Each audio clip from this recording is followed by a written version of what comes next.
విశాఖపట్నంలో మీ యంత్రాంగం, మీ బంధువులు, మీ కుమారుడు వైవి సుబ్బారెడ్డి, విజయసాయిరెడ్డి, జగన్మోహన్ రెడ్డి కుటుంబం ఏదైతే అసైన్మెంట్ ల్యాండ్స్ సంబంధించి విశాఖపట్నంలో భూముల గురించి 2000 కోట్ల కుంభకోణంలో ఇవాళ 800 ఎకరాలు రిజిస్ట్రేషన్లు చేతులు మారుతున్నాయని హడావుడిగా చీఫ్ సెక్రటరీ విశాఖపట్నం వెళ్ళి ఇవన్నీ కూడా రిజిస్ట్రేషన్లు పూర్తి చేయమని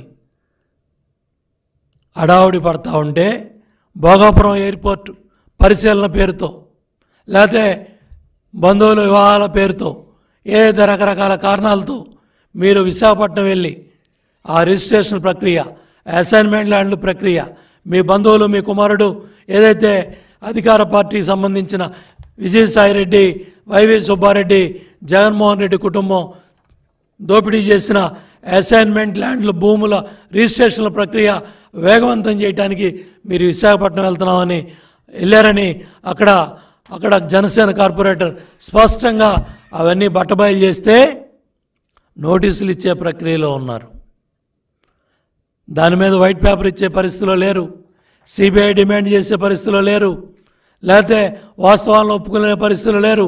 కానీ మీరు ఆ ప్రక్రియలో బిజీగా ఉన్నారు తప్ప ఇవాళ పింఛన్లు ఇవ్వాలి, 64 లక్షల మంది పింఛన్దారులు ఇబ్బంది పడకూడదు, ఏప్రిల్ నెలలో కొంతమంది చనిపోయారనే వాస్తవాలు బయటకు వచ్చాయి, మే నెలలో కూడా ఎండ దెబ్బకి చాలామంది ఇబ్బంది పడ్డారు, బ్యాంకుల్లో ఇబ్బంది పడ్డారు, ఇవాళకు కూడా రాని వాళ్ళు ఉన్నారు.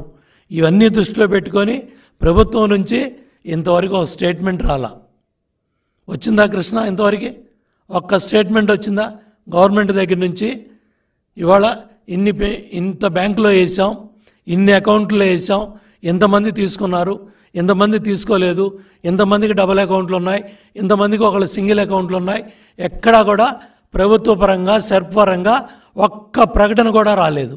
జూన్ 1 తారీఖు వస్తూ ఉంది, మీ ఖజానాలో డబ్బులు ఉన్నాయో లేదో తెలీదు, మళ్ళీ 1వ తారీఖున సచివాలయ సిబ్బందికి డబ్బు ఇస్తారో లేదో తెలీదు, ఏ సిబ్బంది వెళ్తున్నారో తెలీదు. ఎందుకు దీని మీద స్పష్టంగా ప్రకటన ఇవ్వట్లేదో చెప్పే పరిస్థితిలో జవహర్ రెడ్డి లేడు.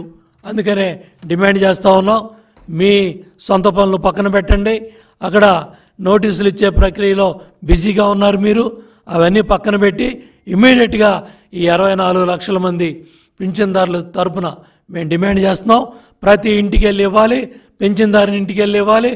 ఏదైతే సచివాలయ సిబ్బంది, ఏదైతే ప్రభుత్వ సిబ్బంది, ఏదైతే పంచాయతీ కార్యదర్శులు ఉన్నారో వాళ్ళందరి సేవలు వినియోగించుకొని లక్షలాది మంది ఎవరైతే ఈ ప్రభుత్వ ఉద్యోగులు ఉన్నారో వాళ్ళందరి సేవలు వినియోగించుకొని ఏప్రిల్ నెలలో, మే నెలలో జరిగిన కష్టాన్ని, నష్టాన్ని నివారించి జూన్ 1 కల్లా 1-2 తారీఖుల్లోనే ఈ పెన్షన్లన్నీ కూడా ఇంటికెళ్ళి ఇవ్వాలని డిమాండ్ చేస్తూ, దీని మీద స్పష్టంగా సిఎస్ ప్రకటన చేయాలని కూడా డిమాండ్ చేస్తూ, మీరు స్పష్టమైన ప్రకటన ఇచ్చి ఇమ్మీడియట్గా చర్యలు తీసుకోకపోతే మేము సిఇఓకి కూడా కంప్లైంట్ చేస్తాం, సిఈసికి కూడా కంప్లైంట్ చేస్తాం.